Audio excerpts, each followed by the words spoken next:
This is the On Blast podcast. We are back for another week. My name is Sheldon Alexander. I'm joined by my guy, Mr. Matt Russell, betting writer for the Score. How are you doing, my friend? I'm all right. I think we've got a really fascinating week with regards to all these ratings movements and thus line, adjustments here. Some potential overreactions, though. Honestly, by the time it's week 8, which is kind of crazy to say in and of itself. Week 8, like how much of it is an over adjustment, and how much is just an appropriate adjustment? Because we've seen almost half a season at this point of some of these teams, and man or woman, whatever, like people are trying to tell you who they are, right? In their actions and their behaviors. You and I always talk about that. Yeah. Right. And when people are trying to tell you who they are, just go and believe them. Is that going to be the case here for some of these NFL teams? Well, we'll have to find out. I like that. And as I talked about last week when week 7, and I feel like it's only so much more the theme now, I try to look at this almost as if Vegas feels like they have a better grasp of who is who. And it's on us to be like, oh yeah, no, that team sucks. They deserve to be underdogs by that much. Yeah, that's going to be the battle. That's going to be the battle, right? I mean, that's the battle on the regular, but like, especially it feels like this week for reasons that honestly, and we'll start, with the Thursday night game being kind of one of the best examples of it. Yeah. And also too, very happy that now in week 8, we are heading into week 8. I feel like I got a lot of cushion here for all the bleepery that tends to happen around this time at the NFL in the NFL season. Because last week, a 9-5 record, nice bounce back. And this is what you talk about all the time, right? Flipping me on 2 things. Because how much better does 9-5 look, right? As opposed to what? 7-7. So it's like, it's just such an interesting, and we talk about it, and that's the lessons learned here on the season. 61, 43-4. I don't think I've ever gotten off to that big of a start, and I don't even want to talk about that a lot because, the way that this stuff works. Yeah. So let's get to the Thursday nighter. As you mentioned, we got the Ravens at the Bucs. The Ravens are favored by 1 point. Pick'em game, essentially. The Bucs are a mess. Ravens finally held on and won a game, which has taken a while. But the Bucs are just, as soon as Mike Evans last week I was on the Bucs -11. And as soon as Mike Evans dropped that pass, I was like, that's not a good omen. Yeah. I didn't think they were going to lose, but I knew they weren't covering 11 points. What say you in this game where I'm going to be on the Ravens just because I can't ride with the Bucs at this moment? I just can't bring myself to do it, especially on a short week. And Brady actually had to show up to practice on Wednesday. That's right. He had to move some things around on his calendar. But Good news is he's got his weekend freed up for whatever Tom Brady does on a free weekend during the NFL season. It's so funny that you say that because I was the exact same way. I grabbed the -11 just to beat the number. Because I know it was going up once McCaffrey got traded, excuse me. So many people get hurt, just kind of assume that's why he was out. No, when he got traded, that announcement came out on Thursday night. It was like, okay, well, let's run over and do 2 things. Let's grab the under in Tampa Bay, Carolina. And oh, by the way, we should probably also, even if we don't love the idea of betting, on Tampa Bay here, grab the 11 because it's going to move up. And sure enough, that moved up. And of course, the under went down. The under hit comfortably, which sort of, made that a little bit better. But you're right. As soon as Evans doesn't catch that, it's again, we're not expecting them to lose the game, but you're like, you know what, to win by 2 touchdowns in the NFL, a lot of stuff has to go right. And you can't just kind of give away plays, right? The same thing happened to me on Saturday, not to diverge too aggressively here, but Clemson and Syracuse were playing. Clemson was a 2-touchdown favorite. They go and they could literally just dog walk Syracuse down the field if they wanted to, just by running the football. And they tried the stupid mesh play that is, quickly becoming a pet peeve of mine. And they fumble the ball and Syracuse picks it up and they run it 95 yards for a touchdown. It's a 14-point swing. And you just know, okay, well, there goes any chance of, this team covering by 2 touchdowns. And of course, they ended up winning by 6 points and not 14 points. All that is to say is when it comes back around to this game, we've talked about how the Buccaneers, they just don't seem to have it. But their rating has been kept the same all the way up to, I mean, they were 13-point favorites. Now, a lot of that has to do with Carolina because of where, we went absolutely plummeting on Carolina's rating once they traded Christian McCaffrey. And after we saw PJ Walker in LA not be able to complete a pass, 4 yards down the field and not having his outlet to McCaffrey, like it just made sense that they would, of course, get housed by the Bucs coming in. And so now we look at this line, and by the way, the look-ahead line was Bucs -3 in this game as of last week. And so you go, okay, like what happened here? And even off of a win for the Ravens, I've downgraded the Ravens a little bit. Not a ton necessarily, but, we're into sort of the high 50s when it comes to the Ravens. High 50s out of 100, of course, for those, sort of new. So what does that mean for the Bucs? Well, the Bucs moving 4 points like that, 4.5 points, like we're kind of in the 1.5-2 type of range here, at a lot of places.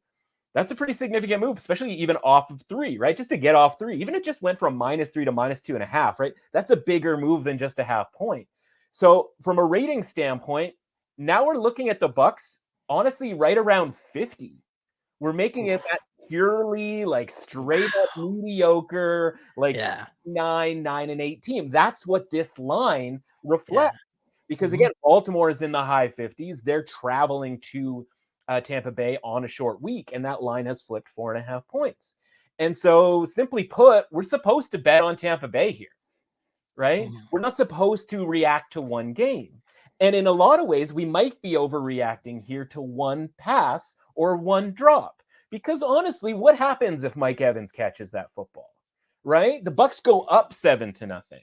And you don't have this game that was basically 0-0 for the vast majority of the game until one run gets broken off for like a 70-yard touchdown, right? Like the Panthers weren't moving the ball either. It was a punt back and forth festival out there. Lenny Fournette got himself stopped on 4th down. Like that's another, we talk about these high variance, high leverage type plays. Like that was it, right? Take 7 off the board because Mike Evans didn't catch that ball. Take at least 3 off the board because Fournette didn't get that 4th and 1, which is like literally his job, by the way, is to get those 4th and 1 so Tom doesn't have to quarterback sneak it anymore because he gave that up when he left New England. So I just want to is PJ Walker going to get into a throwing, come from behind type of game with the Bucs? And would that have turned, I can obviously paint a picture and tell a story about how he would have thrown a pick 6 or they would have, the pass rush would have got to him and he would have fumbled and they would have had these short fields and Tampa Bay would have blown them out, right? That's a very reasonable sort of thing that could have happened if Mike Evans had caught the ball. And so then I go, okay, well, Mike Evans didn't catch the ball. Well, how often is Mike Evans not going to catch the ball in that situation? Doesn't that feel like a 90% of the time Mike freaking Evans catches that ball?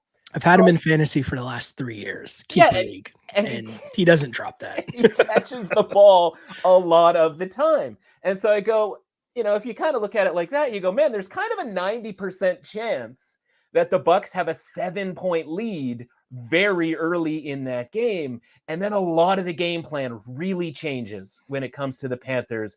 And I watched every single play of that game painfully, at least towards, until it got so ridiculous at the end.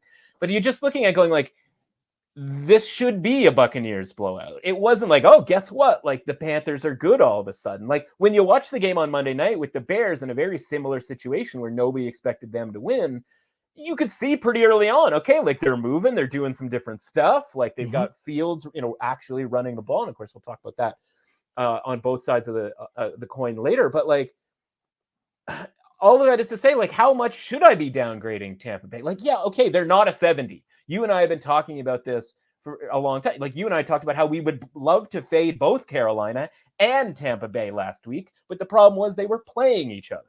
Yeah. Right. And so then you end up sort of getting in this circumstance where you're grabbing a couple of points of value because Christian McCaffrey gets traded. Otherwise, we probably wouldn't have been involved. I certainly wouldn't have been involved in the game at all. And so I just look at this and I go, as much as you look at this game and go, I can't do the Bucs. I can't do the Bucs. Isn't this the type of game that we always kind of profit on? That game where the bounce back. Well, it's a pick 'em game. Right? Yeah. It's still just -1. And if it was just so obvious that the Ravens were so much better and we're going to just walk in there on a short week and win the game, like the line wouldn't be -1. Like they are not just handing you money. And I'm not saying like that because we have to sort of fade the public or any sort of voodoo type concept here. But the reality is like, we're going to have 4 days to bet on this. We've had 3 days to bet on this. And we have a whole another day to bet on this. And the reality is this game is going to sort of finish around pick'em -1, -1.5. Hell, it might even switch over to Tampa -1 by the time everybody's kind of done betting on this. And the reality is, yeah, it's probably a coin flip game. But if we're all sort of just assuming that the Ravens are this better team, given that last week, we wouldn't have made those assumptions. And the Ravens haven't done anything to prove that they are some, juggernaut that we like have to just ride here no matter what. Like, I just, again, it's uncomfortable, but those are the good bets, honestly, in a lot of cases. And the defense hasn't been great for the Bucs, but you know what? The defense hasn't been great for the Ravens either. And we might see another deep ball to Mike Evans. And I bet you he catches it this time, right? Yeah. Like, especially after that week, because he sort of blames himself in a lot of ways for that. Mm-hmm. And the Ravens defense isn't getting any better, certainly from a pass defense standpoint. So, this, again, might be a last stand thing, but I think this is a little bit different, right? Like the Bucs, we all sort of still had a lot of respect for when they went to Pittsburgh. They lost that game. People want to call that a fluke. Then they lose this game to Carolina. And maybe they are just really, really hot garbage. But if they are anything, right, you are going to get the best effort possible out of them on Thursday night.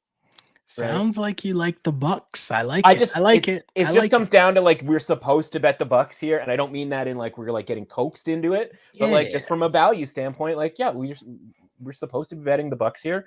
And so I'm going to bet the Bucs here. I gotcha. I can't use my cards this early in the pod yet, so I'm sticking with the Ravens, but there's time. And I'm guaranteeing you, as I go over my picks, I know I'm going to need the help here. So listen, I don't know what was going on with the cards last week. You had a better week than I did when all was said and done. I don't know how you gave me 2 extra wins with 2 cards that you. Well, I mean, where were those in my the 2 that you convinced me with? Those won. Those were two changes, 2 wins. I mean, hey, I'll take those odds every week. That's right. Let's go. Maybe the real key is the ones that you don't change on. I don't know. We'll see. Hey, we shall see. We'll keep things moving here to London. London town. Broncos at Jags. The Jags, for some reason, are 2.5-point favorites. And I got to be honest, I was so excited to run and bet on the Broncos. And then I went to see if Russell Wilson was playing. What's the latest update from Russell Wilson? And when I clicked on the Twitter, I saw this story. It said on the flight to London, Russ claims that he was working out for 4 of the 8 hours, including doing some time spent doing his high knees in the aisles while teammates slept. And I honestly thought that this was a Balzac Sports story. For those who might not be familiar with Twitter, Balzac Sports is an account that just trolls everybody and makes up fake stories and then laughs when ESPNs of the world and the media picks up these stories. I assumed that was a fake story until I kept scrolling and seeing the story more and more and more. And then the full context of the quote. You know me well enough, Mr. Russell. Our listeners know me well enough to know that I want to bet against Russell Wilson so bad all the time because I just dislike it. But I feel like I have to take the points here because why are the Jags laying points?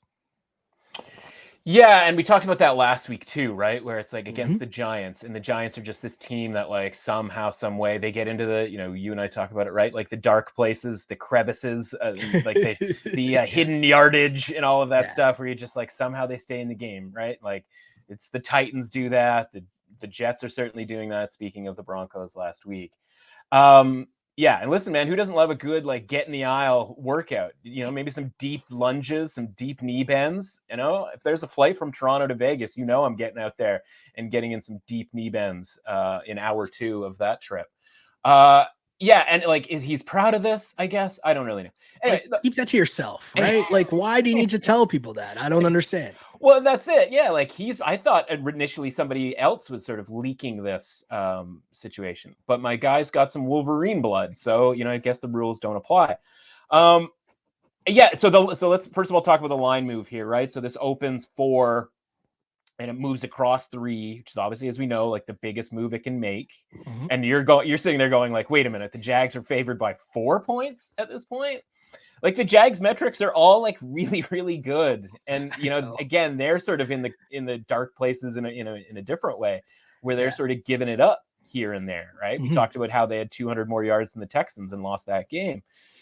So obviously we need to know who's going to start for the Broncos, but this line move indicates that Russ and his, deep knee bends are looking pretty good for London. Like, you can't be doing all this on the plane and not playing. If you were literally anybody else, but I don't know if you heard your guy Bill Simmons this week, right? He talked about Tom Brady like entering the Tyson zone, right? Mm-hmm. Which is his famous sort of thing where like any headline you would believe, like somehow we got to a point where Tom Brady, Russell Wilson, and Aaron Rodgers are all now like co-chairing the Tyson zone at this point. So right? Strange. Where like anything if you told me anything about any one of those 3 guys, like I'd be like, yeah, okay. I mean, that's weird, but like I guess. Yeah. And that's where we are in the NFL, and that's why this season is so weird, right? Like that is the sort of structure of the weirdness of this season because those 3 guys are out of control. All that is to say, like it's the same thing as last week, where honestly, I just think I rather Brett Rippon play and the better price. I don't want Brett Rippon and plus 2.5. But I would want Brett Rippon at 4, at 4.5. Mm-hmm. And on the flip side, I kind of want the Jags at minus 2.5. I got you. And honestly, if Wilson gets the way this is sort of trending, right? Because I saw it last week, quick diversion here. So I saw last week some people saying, really shouldn't give shine to this level of stupidity. But like, I saw people saying like, oh yeah, Russell Wilson got ruled out and Brett Rippon is in, and the line only moved a half point. Because I like, no, like the line was already 3.5 on Monday, and like the word got out that he was highly questionable, and it moved to 3, and then down to pick him, and then once once it was Jets -1, did it move to -1.5? Like that was sort of the last straw in all of this, right? So if Wilson gets ruled in here and the line doesn't move, are people going to be like, oh, it didn't move, right? Wilson's in. It's like, well, it's already moved a 1.5 across 3, which is it's like worth double basically at this point. Mm-hmm. But what if he does, everything's a green light and he's a go, and like this moves down closer to pick'em or -1? Like that's a must bet at that point on the Jags, because honestly, I think the Jags are a better team at this point. They just kind of keep bleeping some stuff up here, right? Like whether it's in Indianapolis, at home to Houston, et cetera, et cetera. The Broncos, on the other hand, what are you getting from Russell Wilson? And so my number for this game is like basically a pick 'em. And honestly, I'm probably too low on the Jags in this situation, and I'm probably too high on the Broncos in this situation. So like, I'm going to wait on this. I'm not making this. I didn't, if I grabbed a bet, obviously I would have grabbed Denver plus the, 4 plus 3.5, something along those lines. I'm really just waiting for the Jags here, because the market line off of what the Broncos were last week is like 4.5 for the Jags. Yeah. Now, again, I think Brett Rippon was they deserved to win that game. The offense was not great, but the defense, held the Jets in check minus literally 2 plays. The Jets made 2 plays that entire game, a Breece Hall 70-yard touchdown run, and then a long 30-yard gain to get into field goal range, essentially. And like Brandon McManus is missing kicks and doing all this kind of stuff, right? Where like, I always think the second start for the backup quarterback is going to be the better start. Yeah. So like, I want Russell Wilson in this game. I want the line to get down closer to pick him. And then I will be absolutely on the Jags. And if it doesn't move, I think that's an indicator that I'm probably correct about being on the Jags here. Anything under a field goal, but I think there's plenty of time to wait and see where this goes off of the quarterback news, right? And by the same token, right, if Russ is out and, he's jet lagged and his hamstring still doesn't work and his shoulder is done and the deep knee bends didn't get it done either, and the line goes back across 3, I'll be on the Broncos with Brett Rippon. I'm totally fine with that too. I think 3 here is the key number here. Honestly, I would tell you right now, the Jags probably win this game by 3 points. Yeah. My hatred towards Russell Wilson when they don't cover the 2.5 points for me in this game in London, yeah, it will get even worse, along with the cringe photo shoot that he will be on with Sierra this weekend in London. Remember, I said it first. Yeah, just on top of Big Ben or in front of Big. Can you go on top of Big Ben? Anyway, neither here nor there. I'm just gonna let that one go. Luckily, Roethlisberger's not in the league anymore. Anyway. Panthers at Falcons. Falcons as 4.5-point favorites at home. The Panthers actually looked like a football team last week for some reason, or maybe as we discussed earlier, the Bucs just, I don't know what that was from the Bucs. Meanwhile, Falcons fell, but this game prime in the Vegas zone. This is the beginning of a lot of these games where I feel so disgusting about it because I don't like it at all. I don't like the Panthers. I'm not being fooled by what happened last week, but I also don't like laying 4.5 points with Atlanta. But if I have to choose, which I've stupidly forced myself to do on this podcast, I'm going to take Atlanta. I like how they play at home. I think they can move the ball. They'll have more success at moving the ball than the Bucs might have done last week. And the Panthers, are they going to travel? I feel like that win was kind of their like rah-rah, like, yeah, so you're primed for a letdown in the following week. So I'm on Atlanta and not liking it, plugging my nose and laying 4.5 points with the Falcons. I think you're right on it when it comes to the spot, right? Like it is such a brutal spot. And it wasn't like that the Panthers just came out last week and just, again, blew the doors off the Bucs. It was sort of like just a malingering, right? They were totally loitering outside the convenience store. Yeah, right? Yeah. They were just sort of hanging around going like, well, if you're going to just leave the porn magazines unattended, like I'm probably going to just steal one. Right? And they're just like, okay. That's not where I thought that reference was going at all, but well played. Sometimes we get a little loose on the show. So yeah, but the funny thing is, I was more referencing the fact that it's like 2022. And is that like a thing still? That people steal? Do these magazines exist? I don't know. I mean, it was a long time ago, man. Like I was a kid. People do stuff. I'm taking us off the rails. It's okay. Listen, I'm guilty of that. Okay, so let's talk about the line here, right? So we got please. Atlanta's open -6. And what? Okay. And so people are like, well, that's too much here. Like a lot of respect here for this Carolina defense, because I mean, I still don't think we're doing much here with the offense. But this is last season was the story of the season was, obviously with COVID being an element, but certainly injuries and questionable quarterbacks and like the over adjustment of lines based on the quarterback, right? And we're back to it this year, but it's all been a little bit more firm, right? It was like, we know PJ Walker is going to start this game and we are going to like bottom out their rating at a 20, right? Like, because that's where we went last week with being home underdogs of 13 points. Like that's a 20 out of 100. Like that is the floor, right? We don't go lower than 20 in the rating system unless like some real bleep has happened, right? And so with the Panthers being considered a 20, which again was an over exaggeration, and again should have triggered a bet immediately on the Panthers, as painfully as that would have been, because they're not a 20, but like they're probably still a 25. Like we're not going to bump them up into like the 30 range, but as a 20, this line should be 8. Right. So if you took, if you literally just changed the weeks, if you flipped the weeks, if that version of Carolina that we thought as of say Saturday or Thursday night or Friday or whatever, like if that version of the team that in our perception anyway, if that team went to Atlanta, they would have been 8-point underdogs. But because they sort of linger and they loiter and they shoplift against the Bucs, they get this credit and it's like, okay, well, let's bump them back up. Right. Let's not all the way back up to when like Christian McCaffrey was loitering around here, but like we bump them back up into the low 30s. And like, that's when we get this like 4 type of number. Right. And there are some 4s available. Obviously 4 and 4.5 is there's not a ton difference between those two things.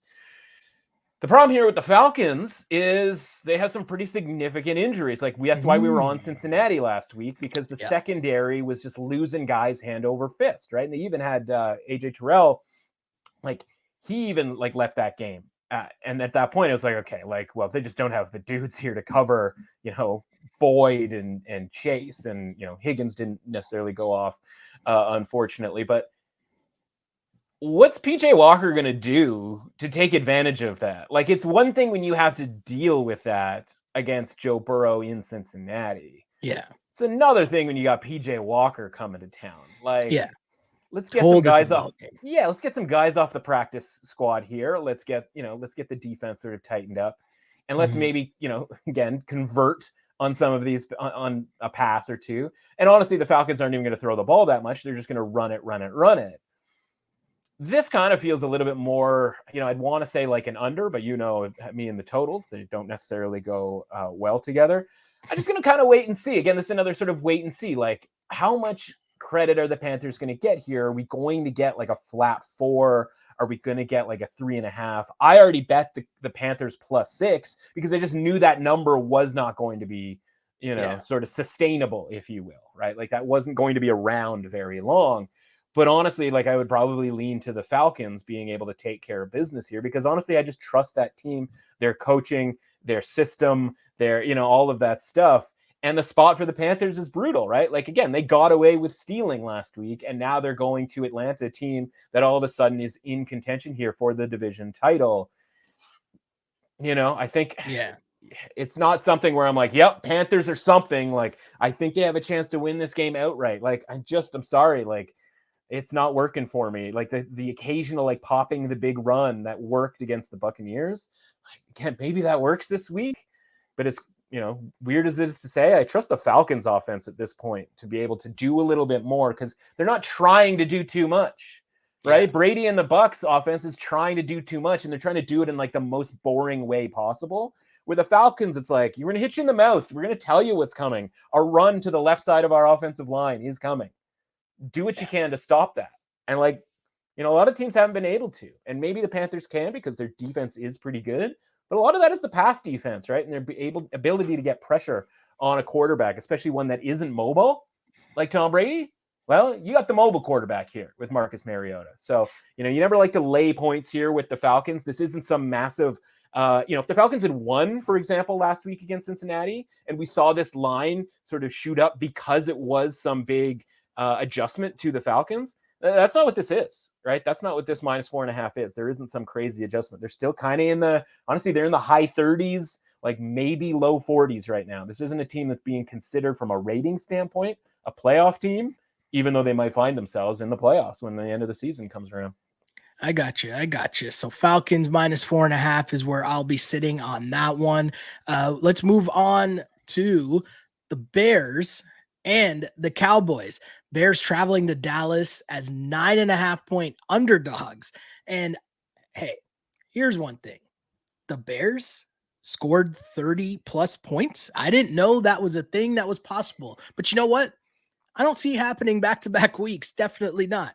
The other thing is, for some reason with weather, the Bears somehow become like a better team or move the ball better, or maybe the other team is just way more affected, but 2 of their wins have come in weather. No? Yeah. Like I have that correct? Yeah, absolutely. I don't see that happening. Like we're in Jerry's world, so that's gone. The Bears, again, another team that is coming off a great win last week, begs for the letdown the following week. I don't like laying the 9.5 points with the Cowboys, but it's under 10. Yeah. So while we're still under 10, I'll take the 9.5 points in your Dallas Cowboys. And I think that's the big thing here, right? I grabbed +10.5 like middle of the game on Monday night because I'm like, oh, if the Bears are just going to like start running fields in design runs where it starts to like have, sort of, again, to borrow a phrase here, like homeless man's Lamar Jackson type vibes, where it's like, yeah, okay, let's just run an end run here with Justin Fields instead of like every play has to be drop back, read one receiver and then take off. Like they're actually doing a little bit extra here. And that's obviously something that happened because of the, mini bye that they got from playing in the Thursday night game. Because the cool thing, if you can sort of, can quotation mark this, about watching the Bears in prime time 2 weeks in a row is noticing how different the offense looked. Not just from like a success, like, oh, this guy caught the ball, this guy didn't. Like, no, they were actually running design plays. And that's the type of thing that you can only kind of bring out once to kind of surprise a team. Yeah. The right? tape now exists. Now the tape exists. And it's not even just tape. It's like the Cowboys, I imagine, were watching that game live, right? It's not even like, okay, let's dust off the disc and like pop it in the old laptop here. It's like, no, we're actually watching this go down live. And you mentioned it, right? Like the speed element of playing indoors and the Cowboys defense sideline to sideline.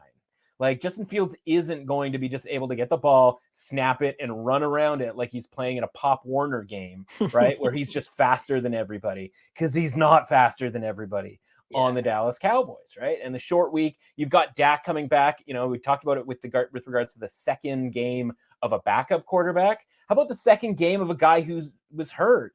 And listen, the Cowboys probably should not have covered that game. That game was wildly cosmetic from a final score standpoint. We were a Jamal Williams 1 yard fumble, fumble 1 yard from the goal line, from them taking the lead in the fourth quarter of that game, which, at that point, all but guarantees at least a cover. So like this, you could look at this and be like, well, the Cowboys are overrated because like they shouldn't have covered that game. I think this one just comes down to matchup, situation, all of that kind of stuff. Because like, again, I don't know that we were wrong thinking that the Bears offense isn't very good and that the Patriots or a good defense can stop them. Yeah. Because they give up the most pressure in the league. And the Bears were able to sort of take some of that out of the equation. But they're not going to be able to do that against the Cowboys. So I grabbed a bunch of plus 10.5. Again, knowing the line was going to go down. This line's not going to like drop to like 7 where it's going to be like the best deal ever. So like 8.5. Like I could see this by Sunday rolling down to like where you could get a -8. So I would I'd wait on that a little bit here, because again, we talk about this all the time, right? You watch a team in prime time. It's kind of a reverse Chiefs situation, right? Or maybe it's the exact same thing as the Chiefs, or like you look at this team, you go, oh, like they actually look pretty good. And like, how many bets are we going to lose on the Bears because we saw them play well, like one time? Yeah. In this case, we're going to get points instead of be, given points. But honestly, not that much has changed, and only sort of bad things can kind of happen here for the Bears going forward. Shouldn't say only, but like most likely they're going to be, overrated. And honestly, the Cowboys at this point might be a little bit underrated because of what is kind of a tricky spot that was last week. But again, the defense is probably going to prevail here for the Cowboys, because again, they're going to get a ton of pressure on Fields. He is going to turn the ball over even more than Goff did. And Goff turned it over a lot, especially once pressure, fourth quarter, being behind, all of that sort of thing is happening. They're going to run the ball better than the Patriots ran the ball against the Bears. And again, the fast track in Dallas is not going to be helping, where the sort of rainy, kind of scummy night on Monday night in Foxborough, I think, helped out the Bears. And so, yeah, I'm going to wait on this, and I'll probably come back on. I know I'm going to come back on the Cowboys here at the best number I can get. Yeah, I'll be riding with the Cowboys -9.5 and hoping for a double-digit victory for sure. Keep things moving here with the Dolphins as 3.5-point favorites in Detroit against the Lions.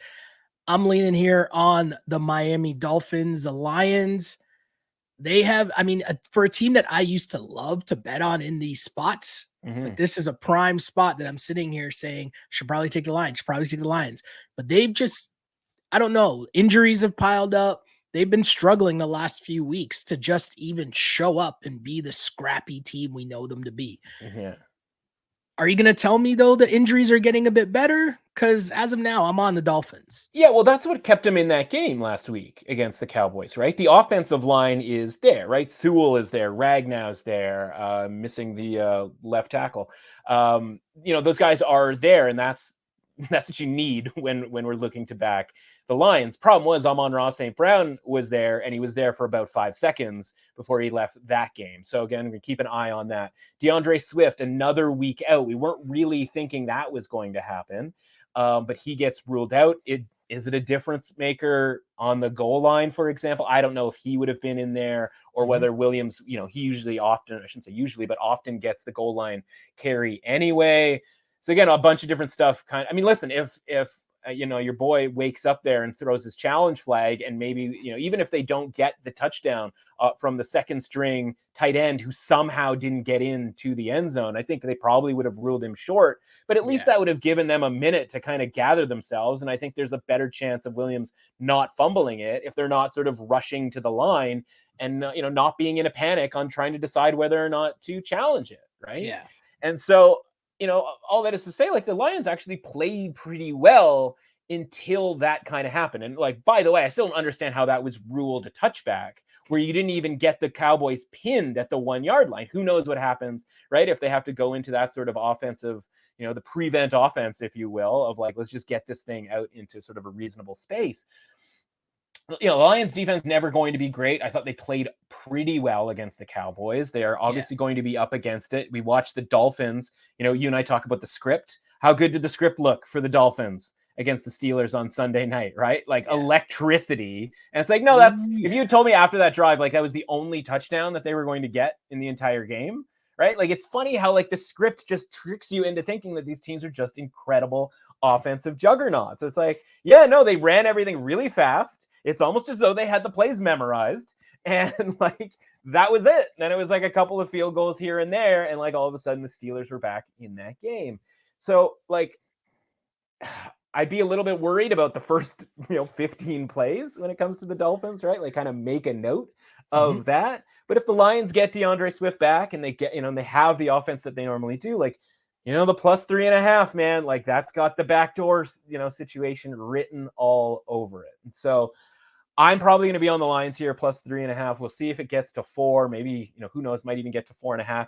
All of that, every half point sort of matters in backdoor town. Definitely. Right? Because like you get into like the weird spot where they're down 11 and they get the touchdown. They go for the 2-point conversion. And like, man, if we could get plus 5, like on game day, like just to sort of avoid, let's just get a push, on that type of thing. You just never know how the game is going to sort of shake down here. So yeah, I'm not right. Again, it's a little bit scary because Miami indoors sort of feels like a thing that you could be sitting there on Sunday being like, oh my God, they're the fastest man alive. Like, I just don't, I'm not there with the Dolphins on just like road favorite of minus 3.5, like over a field goal. Again, it's another one. Let's wait and see. It's already moved from 3 to 3.5. Maybe there are gonna be some 4s, some 4.5s, and oh man, can you imagine a 5? What a great day that would be. Woo! Speaking of great days, I didn't know that I would see the day, despite the fact talking about we thought the Vikings, this could be the year they finally take over that division. I did a double take when I saw that the 5-1 Vikings. I was like, wait, what? Like, that's a real thing. Here we are. Yeah. Here we are. Coming off a bye, they're at home. I like both of those things. Taking on the Cards. Was that last week Kyler Murray on the sidelines being held back by DeAndre Hopkins, who had like this weird smirk on his face? Yeah. Wow. Like, it was almost as if Hopkins is like, oh yeah, I've heard this rant before. You know what I mean? Or like I'm glad somebody finally told this guy to like calm the bleep down. Exactly. Right. So it's just not, the vibes are not good for the Cards, we'll say. So good. They're so not good, in fact, that it has me laying 3.5 points with Kirk Cousins at home. Every half point matters. Please tell me that, I hope that you're on my side here on this, but obviously I understand the reasons to not be. I'm not. And I was so high on the Vikings coming in. It's like, okay, we're going to have like a real offense. Here we go. Things are going to be great. What do you want to talk? You want to talk the Bears game in Minnesota? You want to talk the Lions game in Minnesota, right? Whether it's statuesque passer in Jared Goff or whether it's guy who can run Justin Fields, like, you're right. Right? Like, it just doesn't really kind of matter. Like, the Vikings are going to play close games like they just always do. And the other thing is the Cardinals are insanely good on the road. Like over the last, basically in the like Kyler Murray, like, Cliff Kingsbury era, particularly against the spread. I can sort of reference one where everybody left them for dead last year and they went into Dallas and they won that game. Similar kind of deal here. And the key here is, like, again, just watching their offense on Thursday when DeAndre Hopkins is on the field. Big difference, right? He's like double-digit like level catches or targets, and like he's in the mix. They were running him out of the slot a bunch, which is a new sort of wrinkle there. So it's like they already know, or they've already been kind of waiting for him to kind of like, okay, you come back, and when you come back, we're going to have you do, like 15 plays a game. You're going to be in the slot. You're going to get free releases. Like, it's going to be awesome. Like, da, da, da. And they actually like made it work. And like somehow, because every random on the planet somehow scored a touchdown last week, but DeAndre Hopkins didn't score a touchdown. And so, like Alvin Kamara didn't score a touchdown. And you just had like all of the non-fantasy football guys were scoring touchdowns. This is a situation where like there isn't a guy on Minnesota that can deal with DeAndre Hopkins. And we know that like on defense, the card's going up, folks. The card is, I love how the card changes every week. That's my train of thought. Oh, defensively. I mean, okay, yeah, 2 pick sixes. They're not going to get 2 pick sixes against, they got 2 pick sixes against Andy Dalton, but like, aren't Andy Dalton and Kirk Cousins like sort of like hand in hand, like walking into history together as guys who are going to somehow have played 15 years, but like in neither case were you ever like trusting of them to like make a play. I think fundamentally here, the guy that no one really talks about here is the cornerback on the Cardinals, Murphy, who is like, if you actually look at like Cooper Kupp, the times that the Rams have played the Cardinals, it's like the only time Cooper Kupp has ever not had a good game. Now, I realize Cooper Kupp and Justin Jefferson are different body types, but they play the same role on their offense of the sort of Kevin O'Connell Rams, like I'm bringing the Rams offense here, blah, blah, blah, blah, right? So like, at least from a route running and, how it's supposed to look standpoint, Murphy knows what to expect when it comes to where Justin Jefferson is going to go, right? Beyond that, it's a lot of like play action, roll it out Kirk Cousins, like dump it to a guy who's like running directly for the sidelines, right? Like that's kind of the offense. It's like a 2-part type of a deal here. So the Cardinals defense is actually like sneaky good, and the metrics are still sort of catching up to it because the first week against the Chiefs, when they were so banged up and they were missing so many guys, like it's still slowly kind of catching up from that standpoint. Like they don't have a ton of like stars necessarily. They have a lot of really solid players here, and like they are really good on the road. And listen, the Vikings, we do the whole little fat and happy type thing when you go into your bye week and you have a great record or you feel like you're playing really well. Right? Sometimes it's really hard to come out of the bye week with that same sort of level. I think the Cardinals have a very real chance here to win this game outright. You're getting 3.5. There's even some late like 4s lingering out there, doing some loitering of their own. Yeah, to me, this is Cardinals to keep this close and if not win this game outright. I like it. And the pick has been changed, ladies and gents. The card is out. We are flipping. Sheldon says Arizona plus 3.5. And again, you get the Cardinals, right? That it's that extra little buy, it's the mini buy compared to the bye week. And you have, Robbie Anderson, who's that field stretching guy, the guy who can run it deep. You can play Rondale Moore in the slot a little bit more. Everybody kind of fits a little bit more, even if Robbie Anderson doesn't necessarily get a ton of targets. At least him being out there kind of moves everybody into a correct place. Yeah, totally agree. Love all of that. I also am interested to hear what you love about our next game. Raiders at the Saints. Raiders on the road, favored by 2 points in New Orleans. I wish this was 3 so I could get the Saints plus 3, but beggars can't be choosers here. Either way, Raiders looked all right last week. They looked all right. That's more of what the offense is that you want to see, but was the Texans, right? So it's like, yeah, all right, cool. And most importantly, the Texans run defense too, right? Which is going to come up here shortly. Going absolutely ham, right? Yeah. And so is that something that's going to be replicable against the Saints? Like it depends. I hope not. Right. It depends, honestly. Like what version of the Saints defense, the thing that we thought we could rely on here. It just kind of has gone away. And all of a sudden, like the Saints offense is really good, at least when they're not like having deflected balls go into the hands of opponents' defensive backs, right? Yeah. Like they're from a yards per play standpoint, the Saints are like, again, top 5 in the league.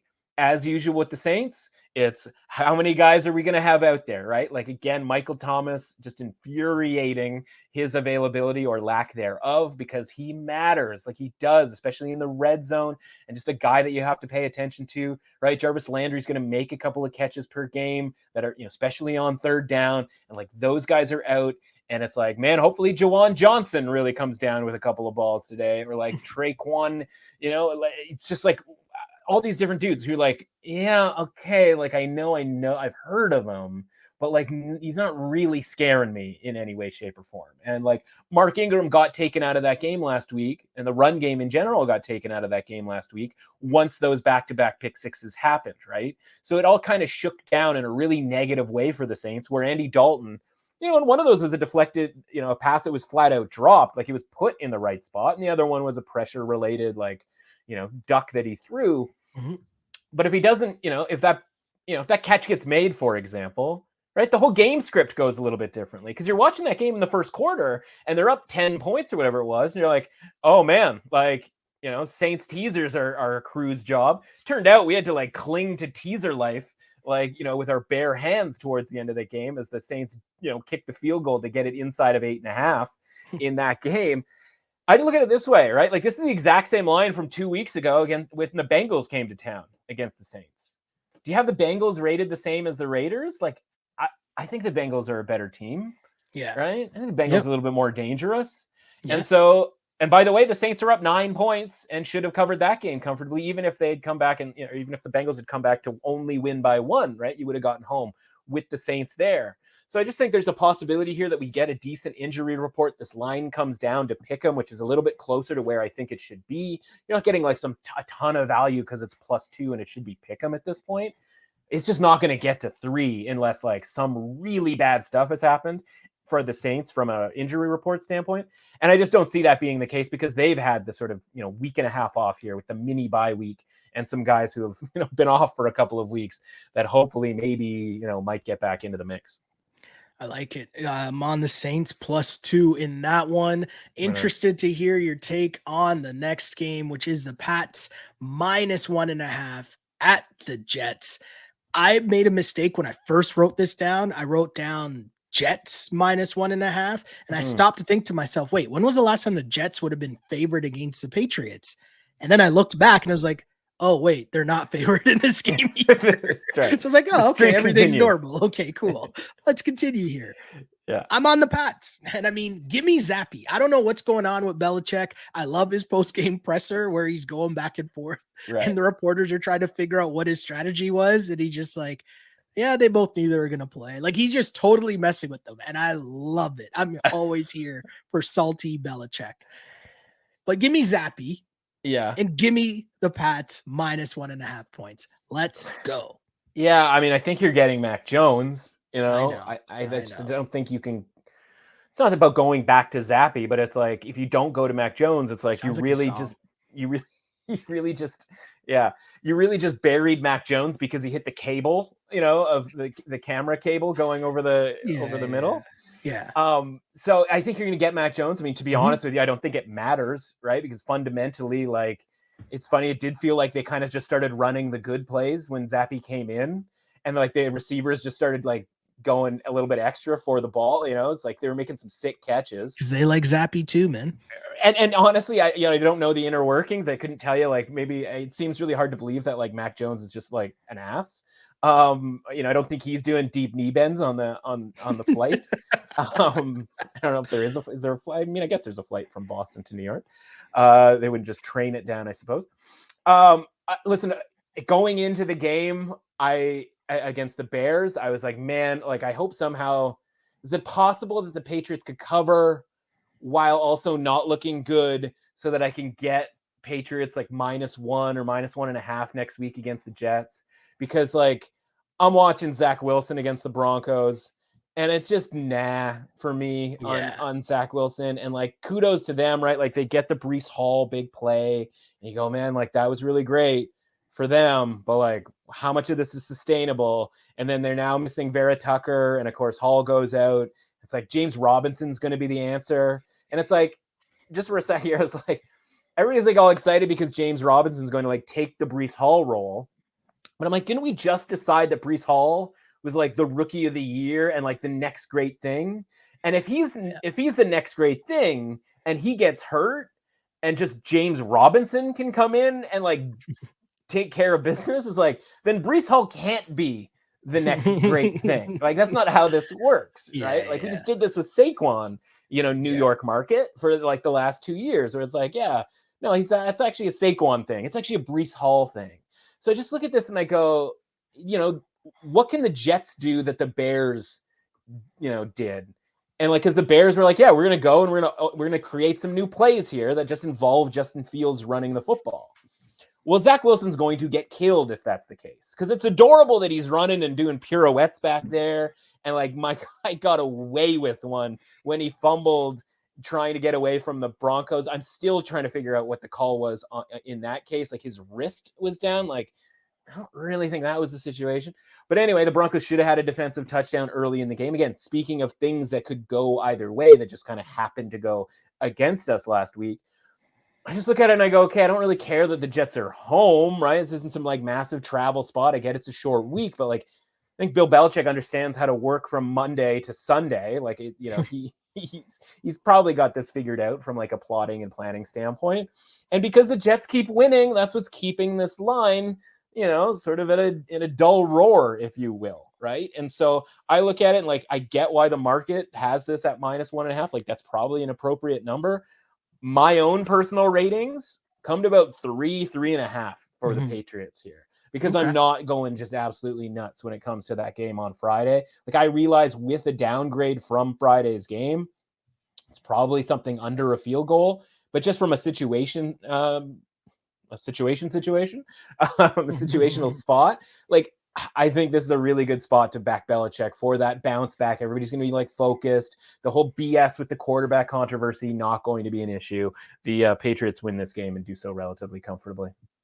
I like it. By the way, like, he also doesn't lose to the Jets. Like, this is a guy who he literally was the coach of for a day and then said like, nah, like, this sucks. I'm out of here. Like, this is, this isn't just any team that the Patriots are going to play. Right there with you, my dude. Right there with you. Steelers at Eagles. And I know the graphic at the bottom of the screen already says that I am on the Eagles at home -11. And that's a whole lot of points. And normally I come on here and I'm like, I'm taking the points as the underdogs normally. Yeah. And I'm asking you to talk me into why I shouldn't do that. But I'm just in love with the Eagles, man. Oh, man. It pains me to say it. Philly's on a wave right now. Bryce Harper's doing Superman poses, hitting home runs, and like, there's just a lot of waves going on in Philly right now. 11 points is a lot, though, right? Yeah, and this number's too high. Like, it is, right? Like, this should be 10, 9.5, right? Something along those lines. But yeah, like, people are in love with the Eagles. They're getting some credit for coming off of a bye week, all of that sort of thing. But like, if you can hang with what the Dolphins did offensively, what the Dolphins do offensively, right? With the speed of those wide receivers and the outside running game, right? That sort of 49ers, style run game. Like, you can hang with the Eagles offense. Like, I'm not in love with the Eagles offense. Like, I've got Jalen Hurts in fantasy, and like, the touchdowns are sweet and like all of that kind of thing. And like, it all kind of, when the old, I was going to call it the vet, when the link is rocking, like, don't come a knocking, like, it's going to be a problem for you. Like, we're talking about 11 points, and like, outside of going to Buffalo with a, rookie quarterback, or I believe Pickett was in for the Steelers game against Buffalo. It's all kind of lost. I mean, whether it was a rookie quarterback or whether it's Mitch Trubisky doesn't really matter. Point is, going to Buffalo and getting absolutely housed as 14-point underdogs, like, that's one thing. Other than that, like, the Steelers don't really get blown out. Like, this isn't that type of, and this is, this again isn't just another team. This is an in-state team. The card is out. I love it. I've already talked him out of Philadelphia. What could possibly go wrong? Again, bye week, that's cool. But like, again, another team that was sitting pretty, right? Undefeated going into the bye. Like, how does that sit, right? Does that burn desire for the next game? Or does like the Steelers competing with Kenny Pickett, who like, again, wasn't great, obviously, towards the end when you need him to win the game. We might not be there yet because he's a rookie quarterback, but we're not asking him to win the game here, right? No. We're just asking a guy to keep this thing reasonable. Again, a little disturbed by that Eagles game against the Cowboys going into the bye, where they take the big lead and then they just sort of slowly let the team come back. I think that could be a type of a situation here where it just kind of is like, yeah, we got 24, you guys got 14, and like, we're just kind of good with it. There's also, by the way, a little bit of a realm here where the Steelers actually win this game outright. Sorry, that pause was for dramatic effect. In case anyone was wondering. Yeah. Okay. Just, you know what I mean? Like, listen, it's the Steelers, right? Like they're loiterers too, man. They are convicted loiterers. They're on like their second time. They've done time already for loitering. I don't think you can go to jail for loitering, but like this is the second time. This is a multiple time offenders here in the loitering department here. And again, I don't think the Steelers are going to win necessarily, but we're talking about a money line that is pretty significant here. And this is, again, the Steelers team that has the attention of the coach. They're sort of buying in here potentially to Pickett. The offensive coordinator is a buffoon, admittedly, but you know what I mean? There's some weapons there. Let's throw it to George Pickens. Just keep doing that, right? Like there's nothing wrong with that. And obviously, you got Claypool and you got Johnson, et cetera, right? Like there are some weapons here on the Steelers. And again, the defense, they keep like missing guys from a personnel standpoint, but they keep playing pretty well. And if they can keep this in that sort of under territory, if you will, where they only give up, say, 20 points to Philadelphia, right? They force a few field goals. Mm-hmm. Maybe there's a chance that they're sort of lingering in the end there. And maybe there's a turnover and, something kind of crazy happens. Listen, it's the NFL. After what we saw last week, man, Tampa, Carolina, New England, and Chicago. Like, who is to say that one team has no chance to win a game against another team? Like, imagine being like that brazen and that arrogant that you would say this team has no chance of beating this other team, given what we've seen through the first 7 weeks of the NFL season. The pick has been switched. Pittsburgh plus 11. Let's go. Kenny Pickett. Just keep it close, my dude. Just keep it close. Keep things moving here with the Titans -2 at the Texans. Texans, I mean, I love to bet on the Texans, but not in instances like this. It's only 2 points. Like you're only 2-point dogs. This one, I would need it to be at 3.5 for me to be taking the Texans in this spot. It's not at 3.5. So I like the Titans, who have, put together a couple weeks of looking like a solid team here. Again, more so the team that we've been used to seeing over the last few years. They're still not great. We're not asking them to be great. We're asking them to beat the Texans by 2. Yeah. So with that, give me the Titans. That's right. Yeah. And so here's the problem, right? The Titans are legitimately bad. Listen. I hope none of what I just said makes you think that I think the Titans are good. No, it's not what I'm saying. It just sort of needs to be sort of just casually pointed out, right? Like we're talking about, let me get this right, 31st in offensive yards per play. Ooh. And you're like, oh man, well, it's got to be the defense. It's got them, 5-2 or whatever. No, 29th defensively in yards per play, right? Like total and utter train wreck. By comparison, Houston is 28th in defensive yards per play, right? Like they're right there. And by the way, like Houston's got a robust 21st ranked offense in yards per play. And so you go like, okay, the Texans are just based on that, right? Which is sort of like a kind of tried and true or sort of reliant, metric, if you will, for handicapping. You just go, okay, the Texans are better. They're at home, right? Why aren't they favored? But like we know they're not better because the Titans are in the corners, right? They're digging in the dark places. They are Mike Vrabel, like just somehow doing this, right? And like that's the difference between the Titans and the Colts, right? Is the Colts are trying to do it sort of with a bow tie on, whereas the Titans have like a lunch pail. Now, from a line perspective here, you're going like, why is this line 2? Well, Ryan Tannehill was hobbling all over the field the other day, and this line probably should be over a field goal with the expectation of Ryan Tannehill having like full health. Well, if he's not healthy, we got 2 issues. One, he's either playing with a sprained ankle or whatever his leg issue is, or that's Malik Willis's music that you're hearing. Yeah. Right? Yeah. Now, if it were any other matchup, you would go, okay, I'm really looking to fade the rookie quarterback on the road. But it's the Texans. This isn't exactly like the toughest game we've ever seen. And like the Texans run defense. It just got obliterated by Josh Jacobs after getting obliterated by Austin Eckler, after getting obliterated by, fill in the blank obliteration guy. So you go, okay, is it possible the Titans win this game in the dark places by literally just handing the ball off to Derrick Henry? Or, by the way, just running read options with Malik Willis and Derrick Henry and having like that inside outside like running combination. Like, doesn't that feel like a thing that's certainly possible? Oh, by the way, like Davis Mills against this pretty bad Tennessee defense, like probably should do pretty well. I don't know why Matt Ryan couldn't. I also don't know why Matt Ryan was throwing the ball 45 times in what was a one possession game for most of the game, while Jonathan Taylor got 10 carries and he was hitting at 6 yards per carry. I had the over on Jonathan Taylor because the line was like 68.5. He had 10 carries and he had 66 yards. Like, what is happening over in Indianapolis where like that was this was the decision making, right? I think you're getting a lot of Dameon Pierce. I think Davis Mills is going to have a little bit more success. He's always better at home.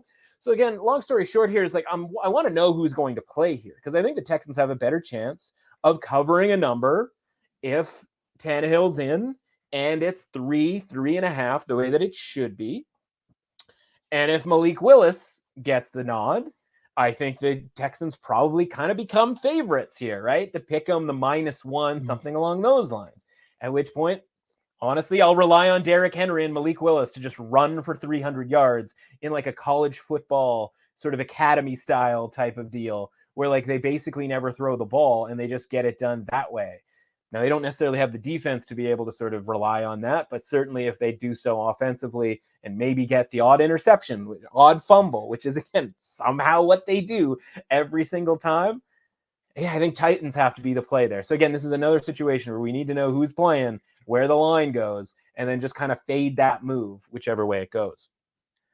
Yeah, I totally get it, and I hope it's a good game for Derrick Henry. Definitely going to be needed if we have hopes of them covering this spread for me and our record here on the On Blast Podcast Network. And when I say we, I mean the people of the On Blast Podcast Network. That's right. Do we have names for them yet? The Blasters? I don't know. Is that a thing? No? Did you say the Blasters? Is that yeah, that's right. Yeah, we're getting really loose on this show. I saw that in a magazine once. What is going on? The Commanders at the Colts. Moving on. Daniel Snyder's franchise. Right? Perfect timing. So the Colts QB is no longer Matt Ryan. I can't say I know, like, I feel like I've seen the dude's name that is taking over for him. Okay. Like, I remember betting against him over the years in like a random spot start or something. That's what I think. I could be wrong though. No, you're remembering the 17 years of Sam Ehlinger as quarterback of the Texas Longhorns and being a reliable underdog because he's not great at the throwing. Well, here's the thing. With that said, how can they come out and just say Matt Ryan will no longer be the starter for the rest of this guy is going to be the starter for the rest of the season? Like, that's another level of wash that I didn't even realize Matt Ryan was at. Yeah, I think and this is deep into this conspiracy or sort of reading the tea leaves, right? If you were trying your hardest to get Matt Ryan to retire and leave the second year of the contract that they have on him. Good call. Like, this is the way that you would do it. You wouldn't just kind of ride this out and like they finish 8-9 and they go, oh, if we had a couple of different breaks just got to get off to a better start. Yeah, I should say 8-9, 8-1, right? Because they already have the tie under their belt. They finish 8-1 and say, oh, a couple of breaks, we go 10-6-1, like we're in the playoffs, like blah, blah, blah, right? Like maybe has a couple of good games. Like we just came off of a theoretically good Matt Ryan game against Jacksonville. So yeah, I would be like, okay, let's get him out of here. And then you look down the roster and you go, okay, who are our other guys? And one of them's Nick Foles.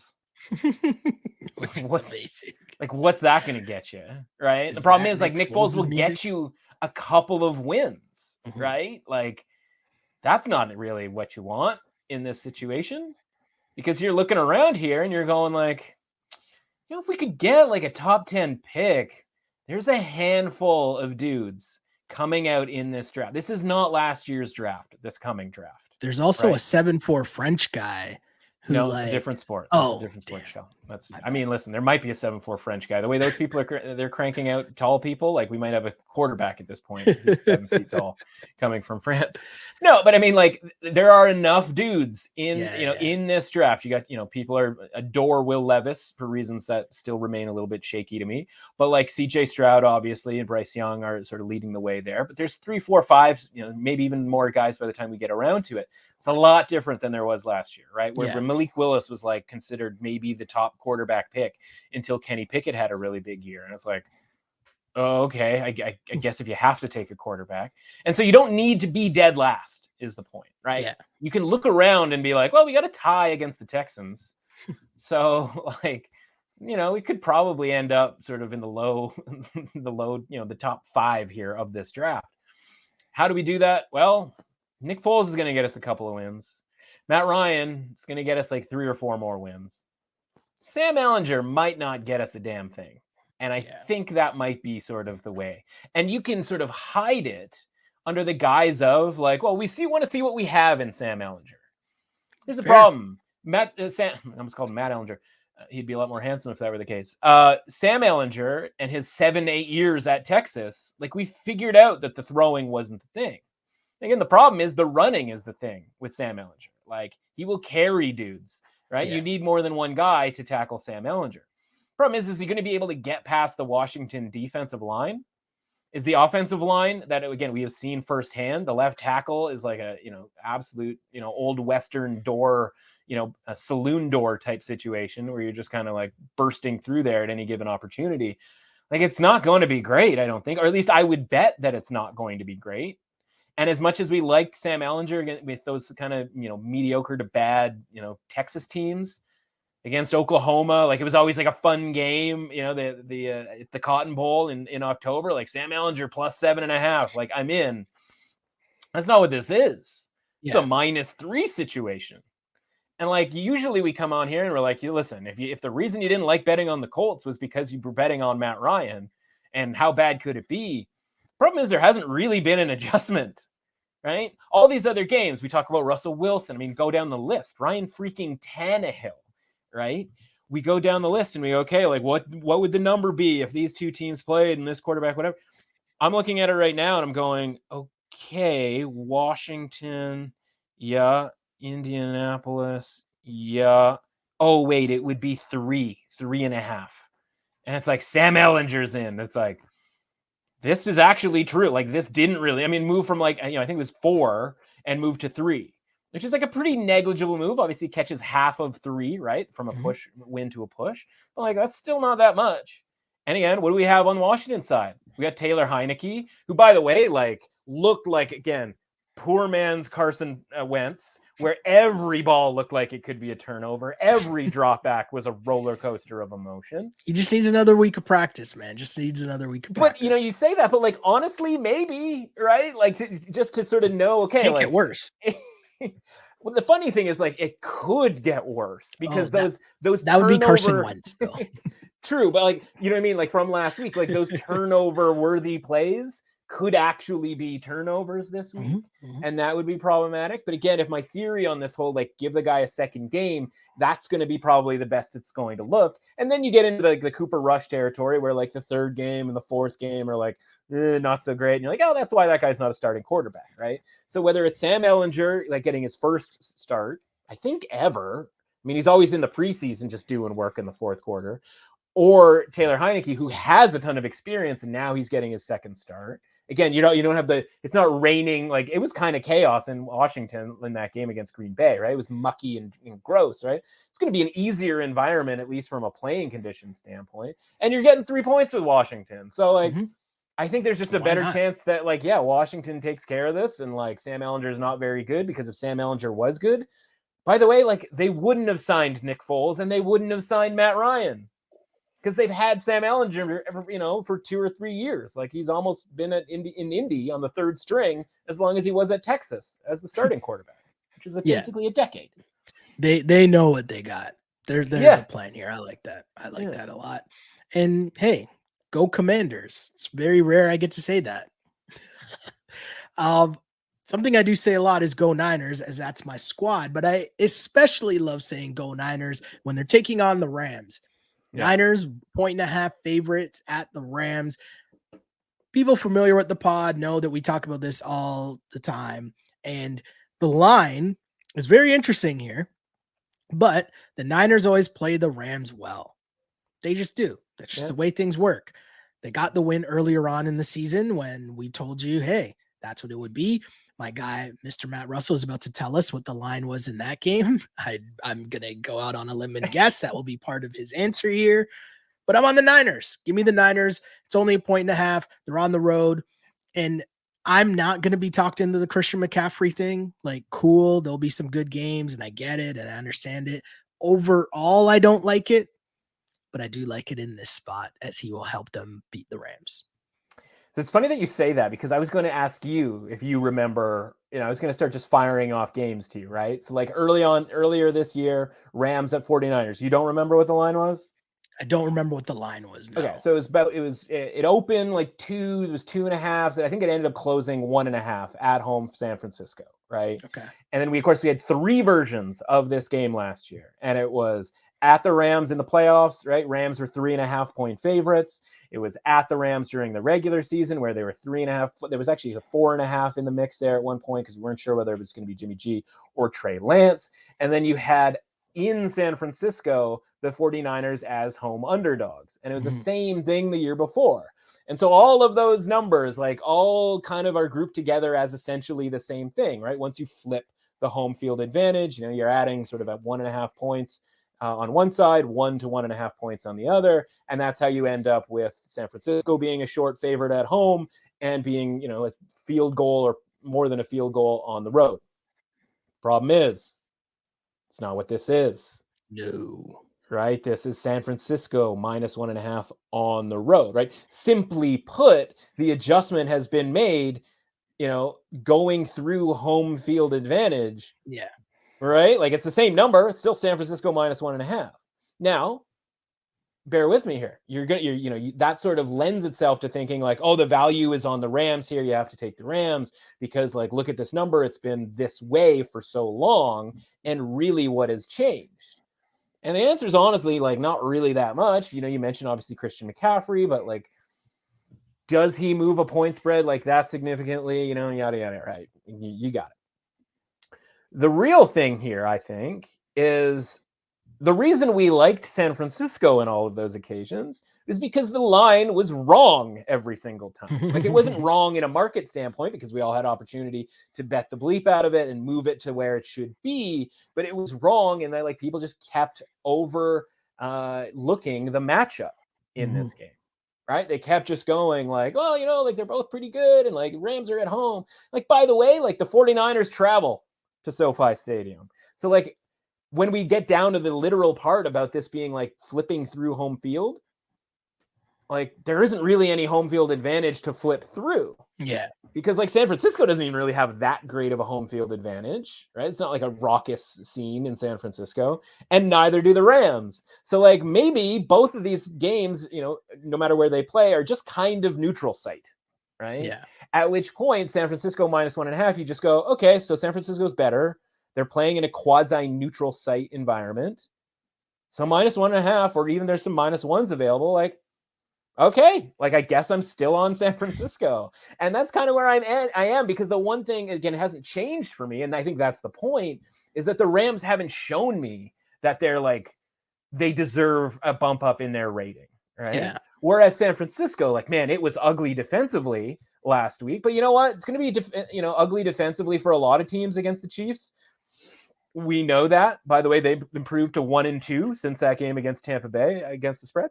Yeah. But like, the Rams aren't that. The 49ers can handle that. The Rams just lost yet another offensive lineman, their left tackle, your boy Noteboom. Noteboom is out of there. Make a note. So like with the Bosas of the world and whatnot, like the Chiefs took Bosa out in a lot of cases by not even blocking him, by just running plays away from him, like tricking him to like over pursue and all of that sort of thing. Yeah. Right. Like that's not what the Rams do. Right. They don't have that sort of misdirection level type stuff here. So like, I think there's going to be a lot of interest in the Rams because people are going to look at this line and think it's over adjusted.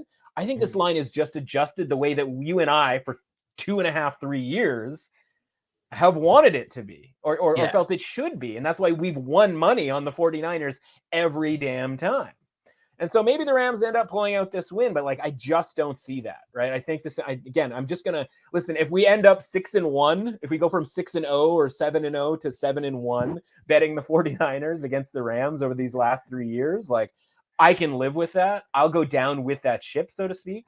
But I think this just has to be a play on San Francisco and just go like, yeah, I think they're still a lot better. Again, you get another week, more plays for McCaffrey in there. Maybe we see him in the passing game, which you didn't really see this past weekend. I think it's San Francisco here. I think you're right. And yeah, we'll keep riding it, man. Keep riding it indeed. And our next game is the Giants. I was about to say San Francisco Giants. Again, wrong sport. No, the Giants at the Seahawks, right? All over the place. It's not even like the Giants are good and like in the playoffs or something. Like there's no reason for me to bring up the San Francisco Giants. But the New York Football Giants are rolling, continue to roll, and they find themselves in Seattle. The Seahawks are favored by 3 points. And we've been talking about this as well. We've loved Geno, been riding with Geno. But I can't love Geno this much to be laying 3 points against anybody. And the thing is, the Giants, I still don't really think they're a good team. I think they're a well-coached team that is absolutely like maximizing their potential and like squeezing out every last bit of juice that he can get from them. Daniel Jones will not make it through the season because of how much they're running him through the line. But in this spot, I feel like I said this last week, the Giants plus 3 points. I just got to do it again. And I know I'm going to go down at some point. I thought last week's Giants bet was a sucker bet because everyone would be on the Giants. I think this week is also a Giants sucker bet and everyone will be on the Giants. I think you're right? It's like everybody gets a second chance here to fade the Giants. And I was on the Giants last week. Nothing big by any stretch of the imagination, just a small bet on the Giants plus 3 because I felt we were on the Giants. Yeah, we were on the Giants. Well, I just again we talked about it. And it's just like, yes, I know we're kind of being told that we're supposed to bet the Jags, but the problem is with the Jags, as we've talked about, is the metrics always look good, but they haven't shown us that they're actually good. Exactly. And so the interesting thing in this game here is it pits, sort of the 2 comeback player of the year candidates in Saquon and Geno. It also pits 2, crazy as it sounds, coach of the year candidates. And so when you look at coach of the year outside of like Nick Sirianni, who obviously has a undefeated team on his hands there, everybody else is kind of like, well, can you believe this team has this record? Like that's how you win coach of the year, right? You're surprisingly good. The thing is, like Giants, you go, yeah, I can't believe they have this record. I've watched all their games. The Jets, you're like, I can't believe they have this record. I've watched all the games. You can even throw the Falcons in, like, I can't believe they've got this record. Like, I've watched all the games. The Seahawks, though, is I can't believe they have this record based on the fact that, like, we all kind of put Pete Carroll out to pasture, including myself. We never thought Geno Smith had this in him. But if you actually watch the games, they look good. They are full value for what they are doing, right? And so you have the smoke and mirrors category in the coach of the year, where it's like Saleh, Daboll, like they're pulling it off. And then you have the like Seahawks here who are like, my guy's 70 billion years old here, but like he actually has this team doing work. They absolutely crushed the draft. And like everybody gets excited about the draft, and like we do the, everybody's got the parties and like, oh, it's in Vegas, it's in Nashville, like this is, whatever, and it's all this stuff. But like when it comes really down to it, the import isn't in, the flashy first round pick and like celebrating that. It's can you get really good players in the draft and get them cheap and all of that stuff. And that's exactly what the Seahawks did in this draft and in a couple of past years drafts. Yeah. And Pete Carroll loves it, man. Like he might as well. He wants it to be like college, right? Like he is a college coach. He is the hybrid, right? He's like, I want to pay dudes, but I want them to be really young and really hungry. And like that worked at USC. And then it worked early on in Seattle because like all those guys were really young and hungry or whatever. But then Russell Wilson got a logo and got a brand and got Ciara, and it was just really kind of a pain. And now it's like back to like, there's a lot of hungry dudes on this team. And so like, I think the Seahawks are actually good, and we're surprised by it because of just Geno and Carroll, but it's not because of the way they play, right? Like they went and they housed the Chargers last week, and they probably should have beat the Saints a couple of weeks earlier. And they went and they put up $1 billion on the Lions earlier on in the season. And so honestly, I think the Seahawks are actually really good. And my numbers here come out to 3.5 for this line from a market rating perspective. Okay. Right? Because again, this is a Giants team that was 3 on the road to Jacksonville last week. Right? And from my own personal rating perspective, like I've given the Giants credit for it. Right? And so like I get why people want to go under 3 here. But there's an element here, we talk about home field advantage. We just talked about home field advantage being meaningless in the San Francisco, versus LA rivalry. The Giants just went from home, dramatic win against Baltimore, down to Jacksonville in the heat, home, dramatic win there. They probably had more fans there. You could hear it in the crowd. And then they go now to Seattle, where they're not going. This is like one of the few places where they shouldn't have the most fans in the stadium. He's got the card out, folks. Is that even a card? That's a mouse, isn't it? Is that a mouse you're scared? It is not a not a live mouse for those of you just listening. Computer mouse. Be very strange if this turned into a thing where you're dangling a live mouse in the middle of the podcast. This pod is off the rails. I love it. Mega off the rails. DK Metcalf's out. Like that sucks. I mean, like your guy Marquise Goodwin is out there catching 2 touchdowns, right? Like that's how good this is, right? Geno doesn't care. Geno doesn't care. He doesn't care at all. Kenneth Walker is awesome. I came just shy of calling him the best running back in the league because he had played a game and a half essentially going into last week. And then I swear to God this happened. I wrote about it in my props article for the score. He goes over his number. I didn't write about this part. I also went in, there's a certain website that offers like milestones, and I hit him for 150 plus yards at 15-1. Just a little taste, just to see what would happen. And you know what? My guy takes off for a 70-yard run, blows right through 100, right through 150, and cashes it for me. I am deep into the weeds here on Kenneth Walker. I'm deep into the weeds here on the Seahawks being actually pretty good. Are they going to be as good as the 49ers? When it's all said and done, are they going to, contend for the division? I know a lot of people are sort of like just rolling into that whole scene. I'm not there, certainly. And I get like the Jimmy G concern, and God knows what would happen if 49ers even lost him. I mean, you sort of shake your head about Jimmy G, but what would happen if he went down? If you have a really big price on the Seahawks, like that's great. I think this is maybe a wild card team in the NFC. I think this team's honestly probably better than the Rams at this point when it comes to NFC West teams. That might be a little bit crazy. We'll see what happens down the stretch here, but I like them to win relatively comfortably against the Giants here. And the Giants will be just fine with their 6-2 record going into week 9. Yeah. And that's also an interesting part of what starts to happen around this time of year too, right? It's like teams are allowed to lose. They're not going to, like the Giants aren't going to lose just like one game the whole season. So the pick has been switched. Seattle Seahawks are the pick. Hey, and I've been liking riding with Geno, so it didn't take much to convince me on that one at all. 2 more games here. Let's kind of get through this. We got the Packers at the Bills. The Bills are 11.5 point favorites in this game. 11.5 points. That is a lot of points. Yeah. And I got to be honest with you here. I'm going to do the normal regular thing here. I didn't do it earlier, but I'm going to be on the Packers plus 11.5. I need you to talk me into why I should take the Bills. I'm not going to do that. Okay. No, this is sort of you have to hold your nose on this one. And it's crazy to say I'm holding my nose with Aaron Rodgers and the Packers in sort of a back against the wall type situation, right? But look at what we've been dealing with here with the Packers and their expectations up to this point, right? It's very much, and it's funny that they sort of bookend each other in a way, or almost bookend each other in a way, but it's very much like the Bucs.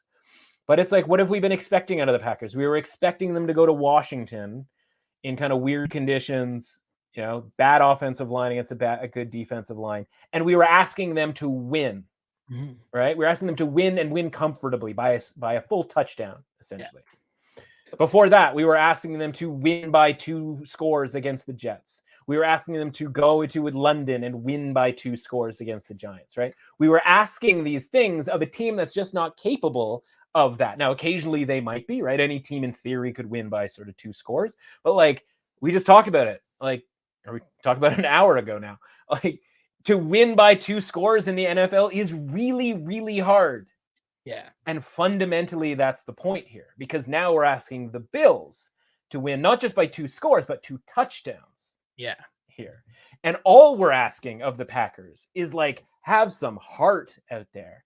And do things look a little different if the play with Heineke and there was a fumble and, it was returned for a touchdown for the Packers?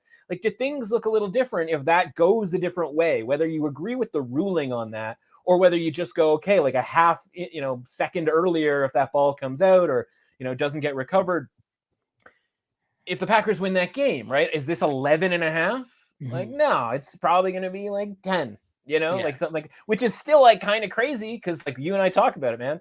Like if there's ever a time to lay big points, it's with the Bills and when it's with the Bills at home because they just absolutely hammer people. Yeah. But like, again, I still haven't figured out whether it was Pickett or Trubisky. It doesn't really matter. They scored 3 points. Might have been both actually from what I recall. Yeah. But like they don't cut. That was 14, right? Steelers in Buffalo with those 2 guys was 14, 2-3 weeks ago. And this is 11.5 with Aaron Rodgers. Like, again, I know it hasn't been pretty. God knows I know. I was on Washington. It was delightful watching him sort of struggle around there. Well, like this, this just has to be a close game. Or like Green Bay might implode. Like, again, we're not asking them to turn on, it's like, oh, they flip the switch and like blow out the Jets or, are they going to flip the switch? It's not about flipping the switch here. It's just playing good, fundamental, professional football and keeping this game in touch, so to speak. Yeah. And like, I think the Packers are still capable of that. And this rating has bombed down, not quite as far because we didn't have them as high as the Buccaneers because we've been slowly moving the Packers down. But this thing is bombed down to under 50, right? Are they under? I mean, maybe the answer is yes. Like maybe they are under 50, like, worse than an average football team. But if they are at least an average football team, they should cover this number.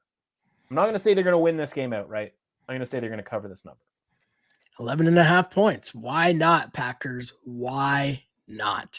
We finish things off here with the Monday Nighter. Bengals, 3.5 point favorites in Cleveland against the Browns. Reluctantly, I'm on the Browns plus 3.5. And this is just going back to the classic. Got to take these points here with the home dogs. I think the Browns, like Jacoby Brissett, does enough to keep them spicy. The Bengals, I think, are they're getting better. Yeah. But I still don't think they're the team that should be 3.5 point road favorites here.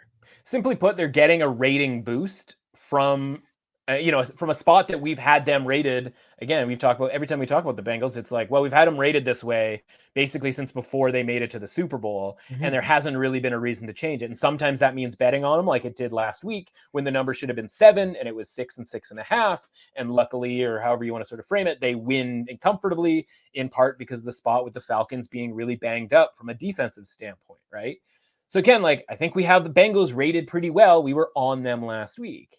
I think we have the Browns rated pretty accurately, right? Like got the cover last week against the Ravens. My numbers are 2, 1.5, 2 on the Bengals here. But what happened last week, right? 400-yard Joe Burrow, 100 whatever yard multi-touchdown Jamar Chase. Like, that gets people excited when they show the 2 highlights on, Sunday Night Football pregame. And it's just like those 2 guys like dominating a team that, by the way, you'll recall the Falcons had undefeated against the spread, not anymore, right? Like, so when like they were getting all this credit for beating the last undefeated against the spread team, their rating is going to get boosted up. And in order for this to be 3.5 on the road, 1 of 2 things has to happen. Either the Browns have to go down, Well, they were in a 3-point game against the Ravens last week. I don't think we can move them down. I'm not going to move them up just because they, covered in a loss. I'm going to keep them right where they are. The only thing that can happen that makes this and make any sense is that the Bengals rating gets boosted up. And I'm going to need a little bit more than Jamar Chase breaking a tackle against the Saints 2 weeks ago to break my heart. And then on the flip side, getting it all back essentially for me last week by being awesome. That's the 50-50 nature of the NFL. So I'm not going to radically move them up into the fourth best team in the league because there's no other candidate, right? That's kind of where we're at, where it's guess what? Buffalo, best team. Guess what? Kansas City, second best team. Guess what? Philadelphia, third best team. And then hit the streets, ask anybody you want for their fourth best team in the NFL, and you're going to get 20 different answers from 20 different people. Maybe not 20 necessarily, but you know what I'm saying.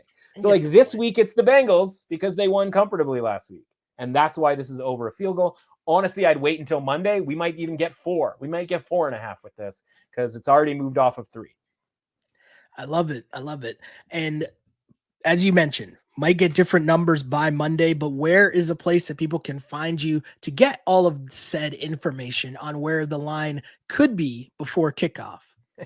Yeah, at @MRussAuthentic is my Twitter account, and of course at The Score is where you want to get all of the general sports goodness, as you might say. But everything I write gets retweeted through The Score. Teaser column just out today. Today is being Wednesday, the day that we record this. Honestly, just a numbers-based thing, right? Where we look at, okay, what are the 2.5-point spreads we want to boost up? What are the, touchdown-ish ones? And the interesting thing, there are no touchdown favorites this week. Last week, there was 7 of them. It's so weird, right? So it just kind of, it's more of an informative type thing. We're not necessarily recommending a bet. We're just sort of getting people, to not tease stuff like plus 4.5s up to 10.5 on, pick a team that is a 4.5-point underdog that could easily lose by 2 touchdowns, or don't tease through 0. A lot of it's just kind of a warning thing, but then sort of also tracking how good are these -7s at actually winning outright, and how good are these plus 2.5s at staying within a score. The plus 2.5s have been a lot better this year at staying within a score because, of course, the season story from a betting standpoint has been unders and underdogs. And when those two things are the story, teasers of plus 2.5 up are going to do really well. We have a handful of those this week. It's up to you to pick and choose which ones you like the best. I love it, my dude. I love it a lot as we try to keep things rolling here on this pod each and every week, bringing you, as I mention all the time, I try to give you some picks. Matt comes in, tries to tell me where I'm wrong, tries to give us all the information and education that we so need to help you with your picks each and every week in the NFL action. And we've been riding along. We've been doing a pretty good job. I think that, we've been giving the people some good info here and there, we're all right. So as the train keeps moving, remember to follow me on Twitter at Shell Alexander and on Instagram at Sheldon Alexander. And of course, like and subscribe and follow the pod wherever you get your podcast. Check us out. If you're watching the video right now, bless us with the like. Very simple thing to do. Doesn't cost you anything. It's free. And as I always say, you can find me right back here next week. We do this. It'll come out either Wednesday night, Thursday morning. You know the sked by now. We're at week 8. Hopefully you've been riding with us, collecting on the winnings. Because as I always say, I used to pray for times like this to rhyme like this. This is the On Blast Podcast, NFL Picks Edition, part of the On Blast Podcast Network. As always, unpolished and unapologetic. Until next time, see ya.